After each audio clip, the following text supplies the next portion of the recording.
Aujourd'hui, je vous présente les avantages et les inconvénients d'habiter la belle ville de Rosemère, située sur la rive nord de Montréal.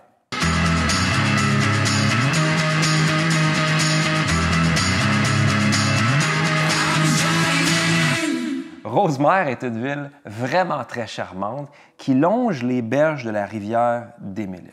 Rosemère jouit d'une réputation, une belle réputation depuis des décennies.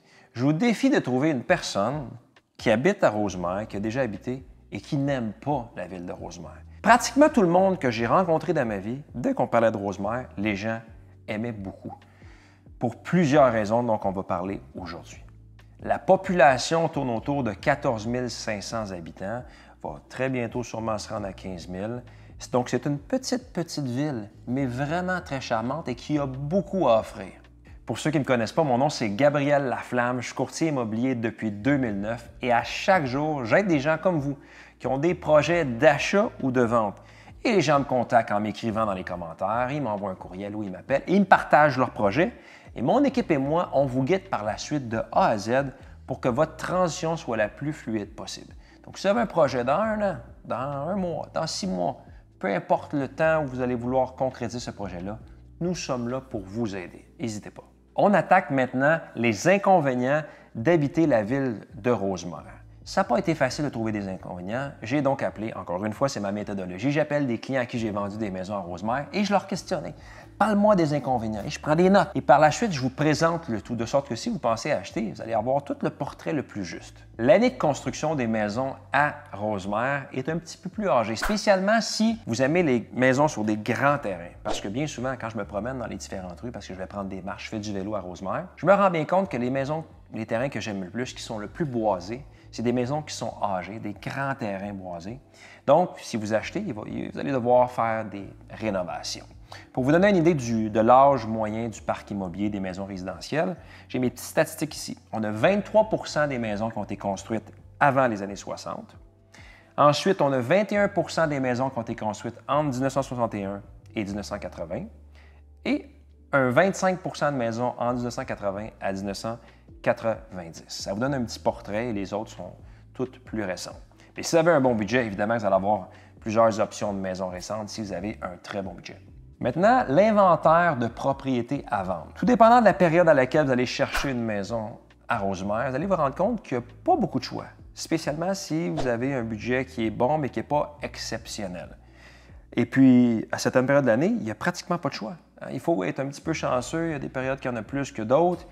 Donc, ce que je dis à tous mes clients qui veulent acheter à Rosemère, je leur dis, écoutez, si vous avez comme projet d'acheter une maison, de déménager au mois de mai ou juin, commencez pas juste 2-3 mois avant à regarder pour une maison. Regardez peut-être 1 an à l'avance, 6 mois à l'avance, 6 à 8 mois, 12 mois à l'avance pour avoir le temps de regarder différentes options puis qui sortent de l'inventaire. Il y a des gens qui sont âgés qui vont devoir vendre, mais ces gens-là ne sont peut-être pas disponibles 2-3 mois avant la date de déménagement que vous souhaitez déménager. Donc, il faut vous prendre à l'avance parce qu'il n'y a pas toujours beaucoup d'inventaire de maisons en vente disponibles lorsqu'on magasine pour une maison. Il y a beaucoup d'espaces verts à Rosemère, mais ce qu'on se rend compte, c'est qu'avec la croissance démographique, la croissance économique, à chaque année, il y a un petit peu moins d'espaces verts. Pour vous donner un exemple, les gens ont une maison, ils veulent rajouter un garage double ou une extension à leur maison. Les gens veulent acheter un terrain qui est zoné commercial, bâtir un petit centre d'achat. Mais toutes ces opérations-là, ces activités-là, bien, ça réduit d'année en année un petit peu le nombre d'arbres, le nombre d'espaces verts. Évidemment, les citoyens et la ville veulent préserver au maximum les espaces verts, mais la croissance économique et la croissance démographique font en sorte qu'il faut en sacrifier année après année. On n'a pas le choix. Dans certaines rues de Rosemère, il y a des arbres matures et c'est ça qui fait la beauté de la ville. Il y a beaucoup d'arbres. Un peu comme Mirabel, quand il y a des vents qui sont extrêmement forts ou des tempêtes à l'extérieur, les arbres peuvent tomber sur les lignes électriques et on a souvent des pannes électriques. C'est un micro-inconvénient, mais c'en est un. L'accès à la propriété à Rosemère est un défi. Ça coûte très cher y habiter. C'est pour ça qu'on appelle souvent la ville de Rosemère le Westmount de la Rive-Nord. Pour vous donner une idée, le prix moyen pour une maison unifamiliale de janvier à juillet 2022, 833 000 $. Et si je prends cette moyenne-là, je le divise en 2 catégories, les maisons bungalow et les maisons à étage, bungalow étant un plein pied. Pour la même période, le prix moyen d'un plein pied à Rosemère, 634 000 $, alors qu'une maison à étage 977 000 qu'il faut compter pour acheter une maison à étage. Ça prend un très bon budget pour pouvoir accéder à la propriété à Rosemère, mais c'est pour ça qu'on appelle ça le Westmount de la Rive-Nord. En terminant, le dernier inconvénient, et ça, c'est plusieurs personnes qui m'en ont parlé, autant des commerçants que des propriétaires qui résident à Rosemère. L'obtention de permis à la ville de Rosemère, que ce soit pour ajouter une piscine, changer vos fenêtres, à faire une extension, c'est long, c'est fastidieux, ça peut prendre des semaines, des mois. La municipalité est sévère et stricte. Ils font rencontrer les départements de l'architecture, après ça de l'ingénierie, après ça l'urbanisme, de sorte que tout le monde, sans exception, me dit « c'est extrêmement long, juste pour une piscine, ça finit plus les délais que ça prend ».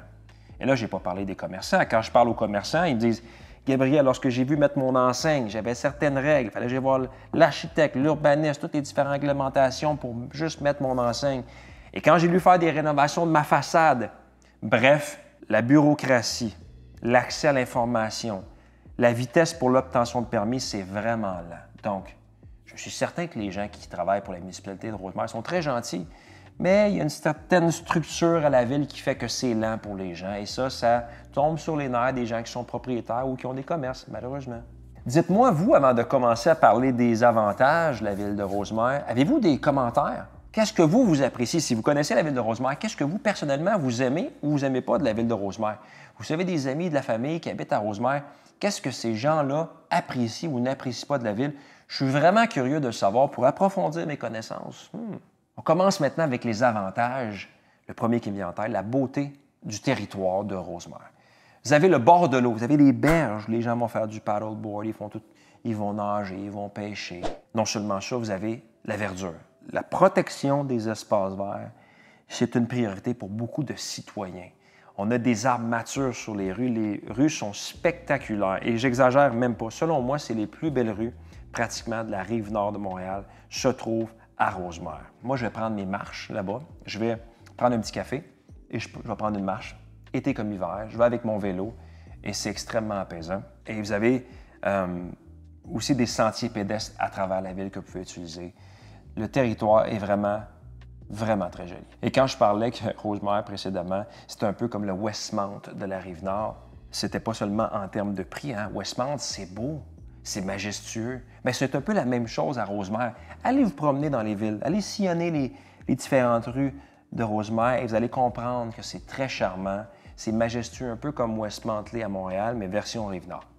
Rosemère est une ville bilingue, vraiment bilingue, c'est-à-dire que le site Internet de la ville est bilingue. Si vous allez à la ville de Rosemère, vous pouvez vous adresser en français ou en anglais. Et il y a des citoyens qui habitent la ville de Rosemère qui parlent à la maison le français comme l'anglais. On a des écoles primaires et secondaires français-anglais, donc c'est vraiment une ville bilingue. C'est rare, ça. Et anciennement, on avait encore plus de communautés. La communauté anglophone est encore plus grande à Rosemère. Ça a diminué avec les années, il y a plus de francophones. Mais encore aujourd'hui, c'est une ville bilingue. Et ça, c'est rare sur la Rive-Nord.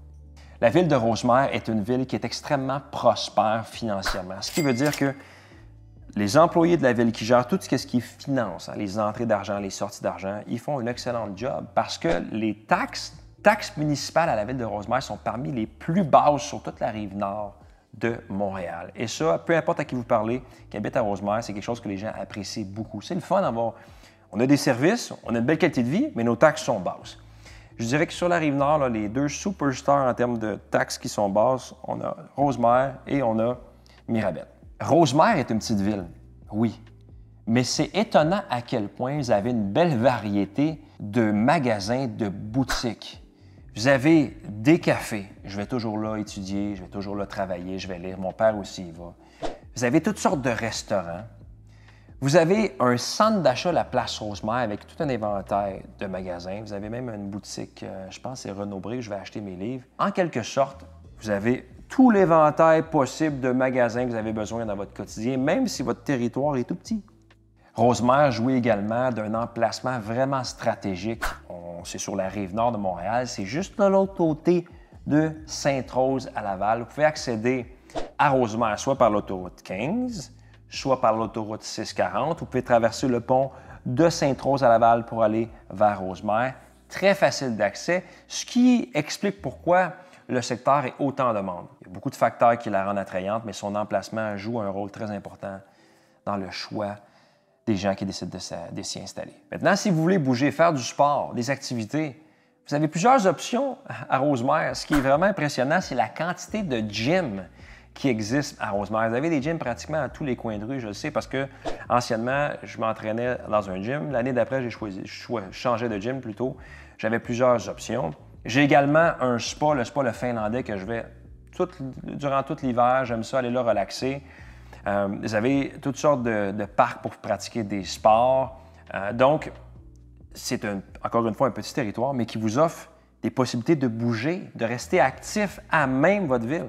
En terminant, la qualité de vie à Rosemère est vraiment spectaculaire pour plusieurs raisons que j'ai nommées précédemment. Et ce que je pense personnellement qui la rend la plus attrayante, c'est le fait qu'il y a tellement un souci de la protection de l'environnement puis de préserver les espaces verts, même s'ils s'effritent à travers le temps. Les gens, ils savent qu'ils ont une ville avec tout ce qu'ils ont besoin, mais ils ont de la verdure. T'sais. On compare ça des fois avec certains secteurs de Laval où il y a plus de béton que Rosemère qui est collé, ou Montréal qui est un tout autre monde. Rosemère, avec sa préservation des espaces verts à travers le temps, avec la quantité d'arbres matures, puis avec toute la gamme de services que vous avez accès, la qualité des écoles, comme je l'ai dit précédemment, ça fait en sorte que votre qualité de vie à vous, à votre famille, va être exceptionnelle.